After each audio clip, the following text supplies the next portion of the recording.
Hace tiempo nos habías hablado del árbol sefirótico, de las 10 sefirot, y nos habíamos centrado en Keter, Jochma y Binah. ¿Nos podrías hablar de las otras sefirot? ¿Qué representan? Keter, Jochma y Binah estamos en el mundo de la espiritualidad sin cuerpo. Y las otras sefirot, Gesed, Geburah, Tiferet, Netzach, Od y Yesod, hasta Malhut. Es como se densifica la espiritualidad hasta llegar a materializarse. Así que lo que llamamos Atzilut, Keter, Jochma y Binah es la espiritualidad desmaterializada. Y el resto, las sefirot, es como se va condensando hasta llegar a un cuerpo. ¿Qué papel juegan las 10 sefirot en la forma en que percibimos el mundo y nuestra conciencia? Bueno, pues las 10 sefirot tienen como papel modular o moldear nuestras midot, nuestras virtudes. Y entonces hay sefirot que son de rigor, otras que son de misericordia, hasta que nosotros podamos vencer el rigor y nos ayudará esa modulación de nuestras virtudes a tener la ascensión esperada para lo cual hemos venido a la tierra. ¿Nos podría explicar entonces cómo se relacionan los mundos espirituales, Asía, Yetzirah, Beriah y Atzilut, con nuestras experiencias cotidianas? Pues Atzilut es espiritualidad pura, Beriah ya estamos en el intelecto, Yetzirah estamos en las emociones y Asía estamos en el cuerpo. Se va densificando hasta la materia del cuerpo. ¿Qué es la verdadera sabiduría según la Kabbalah? ¿Y cómo lo podemos diferenciar del conocimiento intelectual ordinario o de otras creencias? Bueno, sabiduría en hebreo se dice Jochma, pero en realidad son dos palabras, es Koachma.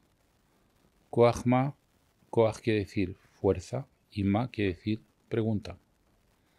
Es la fuerza de hacer preguntas. Entonces, la ciencia de las preguntas se llama la Kabbalah. ¿Qué es la verdadera sabiduría? Al que estudia la Kabbalah, o sea, el Zohar HaKadosh.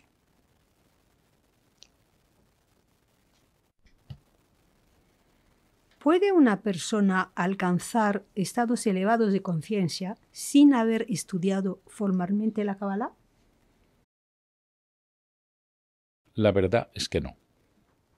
¿Y por qué? Porque entonces para poder tener ese estado de conciencia tendría que pasar por una serie de sufrimientos y sacar conclusiones sobre esos sufrimientos, lo que le tomaría muchísimas encarnaciones. Y con la Kabbalah pues tendría un efecto acelerador sin tener que pasar por esos sufrimientos. Por eso el Zohar HaKadosh dice que aquel que estudia el Zohar HaKadosh está exento de las pruebas de este mundo. ¿Cómo se transforma el deseo de recibir egoísta en un deseo de recibir para dar? Pues esto lo vemos en el bebé que nace con el puño cerrado y el anciano que muere con la mano abierta. Se transforma en una vida de experiencias. Desde la cuna a la tumba, todo lo que vivimos es precisamente para esa transformación.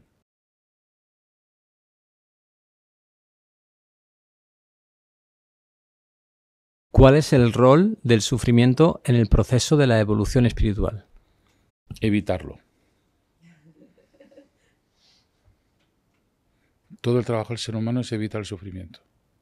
Y no le queda otra alternativa que la sabiduría. Nadie quiere sufrir.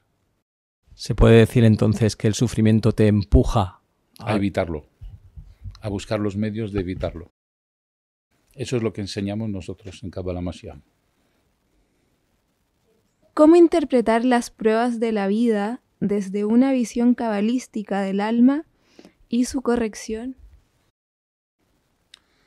Cada prueba de la vida genera una emoción dentro del alma. Esa emoción va a quedar registrada y muchas veces las pruebas se repiten porque no hemos aprendido de esa emoción. Entonces hay mucha gente que le pasa una cosa y le vuelve a pasar lo mismo 2 años, 3 años después, y luego vuelve otra vez la misma experiencia 2 años o 3 años después, y repite curso, hasta que aprende a cambiar su destino. Y si no ha aprendido, entonces es absolutamente necesario tener un maestro que le ayude a cambiar ese destino. Hace falta ayuda. Entonces, la solución es buscar ayuda.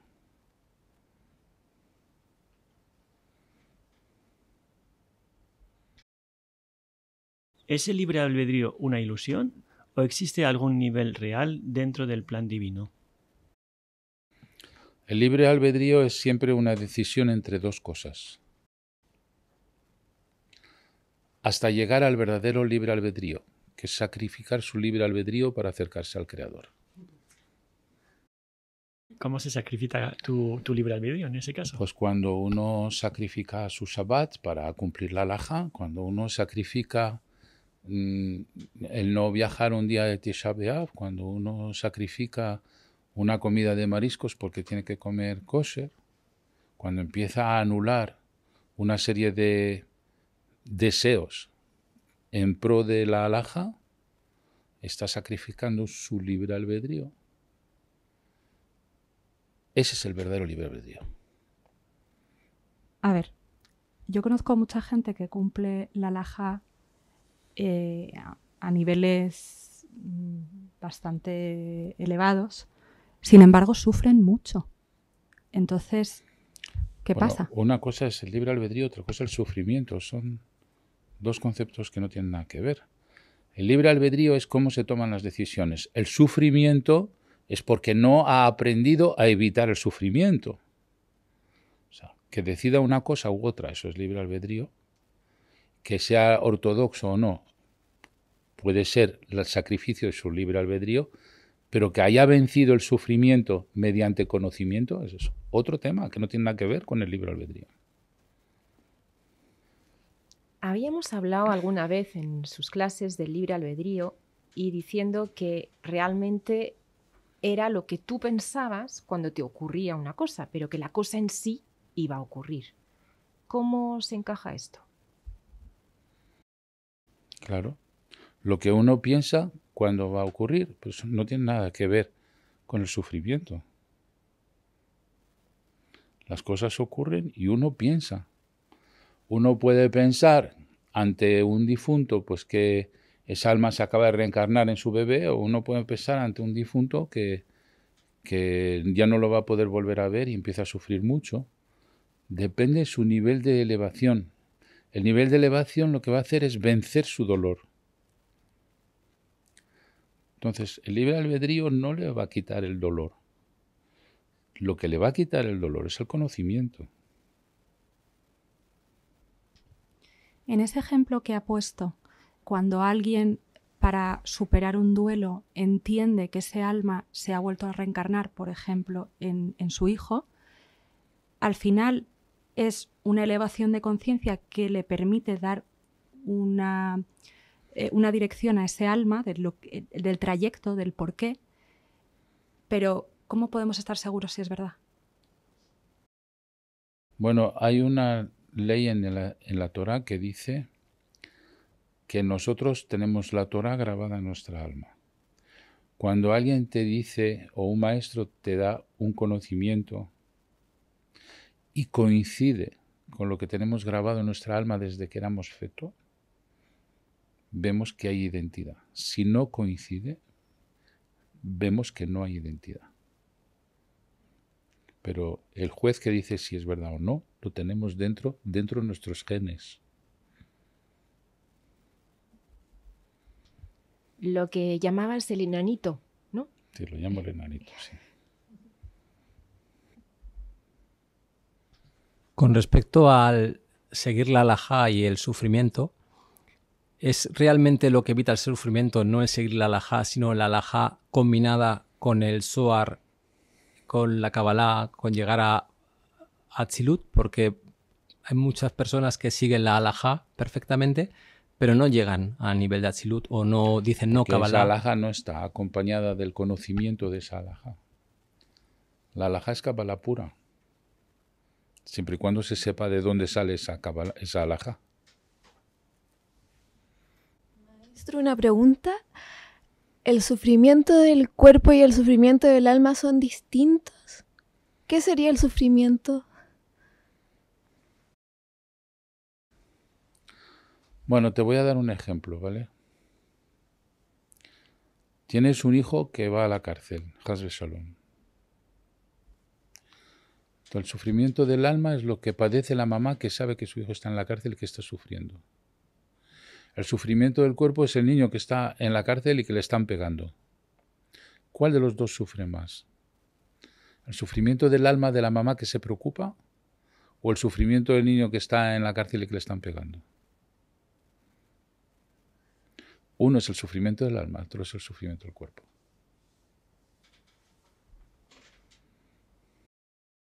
Una pregunta acerca de la reencarnación. ¿Cómo podemos entender la reencarnación en términos de justicia espiritual y de propósito universal? Bueno, esto es muy sencillo. Hemos venido a conseguir una elevación a través del control de la materia. Cuando no lo hemos conseguido, repetimos curso. Cuando no hemos conseguido, repetimos curso. Cuando no lo hemos conseguido, repetimos curso. Hasta que aparece alguien que le dice, esta vez lo vas a conseguir, te vamos a ayudar. Por eso existe Kabbalah Mashiach. Todos van a pasar de curso. Eso esperamos. ¿Es posible amar verdaderamente desde un lugar de conexión con la luz, sin necesidad de posesión ni miedo? El verdadero amor se consigue con una trayectoria. Es una trayectoria experimental. Nosotros somos peregrinos en este mundo, investigadores de emociones. Somos como científicos del otro mundo que viaja a este mundo dentro de un cuerpo para investigar emociones. Y a base de la investigación de esas emociones vamos a elevar nuestra conciencia. Pero la suma de las experiencias que estamos viviendo hacen fruto de un informe que va a estar grabado en lo que se llama la memoria acásica. Ese informe queda grabado y viene repertoriado de nuevo en una nueva encarnación. A base de acumular informes, terminamos encontrando al Creador, terminamos entendiendo su conciencia y terminamos conociendo el verdadero amor del Creador. Pero es un largo camino de peregrinaje y de reencarnaciones. Un largo camino. Pero somos investigadores que hemos bajado a la tierra a investigar emociones. Eso somos. ¿Y qué se consideraría el informe final para, después de muertos, conectar con Akadosh Baruj Hu? Pues el informe final es haber aprendido a amarle. Porque cuando hemos aprendido a amarle, Él repercute ese amor recibido en toda la humanidad y alivia mucho el sufrimiento de toda la humanidad. Es decir, una sola persona que ama a Akadosh Baruj Hu hace que Akadosh Baruj Hu alivie el sufrimiento de toda la humanidad. Ese es el trabajo. Yo me pregunto qué hay entre reencarnación y reencarnación. Porque si en una reencarnación, aquí en la Tierra, podemos elevarnos espiritualmente, cuando acabamos nuestra vida, ahí revisamos lo que hemos hecho, o hay alguien que nos da una ayudita para que mejoremos, o cómo, ¿qué pasa? Ahí está el washing machine. Es una máquina lavadora. O sea, muchas veces el alma que viene a esta tierra es pura y al vivir emociones puede mancharse. Entonces, entre reencarnación y reencarnación, Akadosh Baruj Hu lo que hace es que le mete en la lavadora y la devuelve limpia para que vuelva a trabajar. ¿Qué hay entre encarnación y encarnación? La lavadora. Nos lava y nos la devuelve limpia. Hay gente que ha tenido unos minutos de muerte, ¿no? Y que vuelve y que te cuenta que ha visto un sabio, todo esto, ¿esos son parte de la lavadora? Esos minutos, que nosotros hemos llamado unos minutos, en otra dimensión pueden ser siglos. A lo mejor en nuestra dimensión un minuto puede ser en otra dimensión siglos o milenios. El tiempo no es lineal. Y la lavadora no depende del tiempo. Depende de una conciencia que va a limpiar otra conciencia. ¿Cómo se limpia una conciencia con otra conciencia? Con una inyección de misericordia. Así se limpian las conciencias. Entonces, lo que hace el Akadosh Baruj Hu con un alma que viene manchada es que le inyecta conciencia de misericordia. Esa mancha se derrite. Es el KH7, o no sé cómo se llama eso. Entonces, si el tiempo no es lineal, una persona estando encarnada podría ser el guía espiritual de otra persona estando encarnada en otro sitio. Podría ser. Todo es posible. Y en ese washing machine que decías, ¿hay posibilidad de que se repare un alma dentro de un sueño? Es decir, que en una noche pueda repararse, ¿o eso no sería considerado como una pequeña muerte? No, durante el sueño hay un juicio, pero no hay una reparación. La reparación es después de la muerte.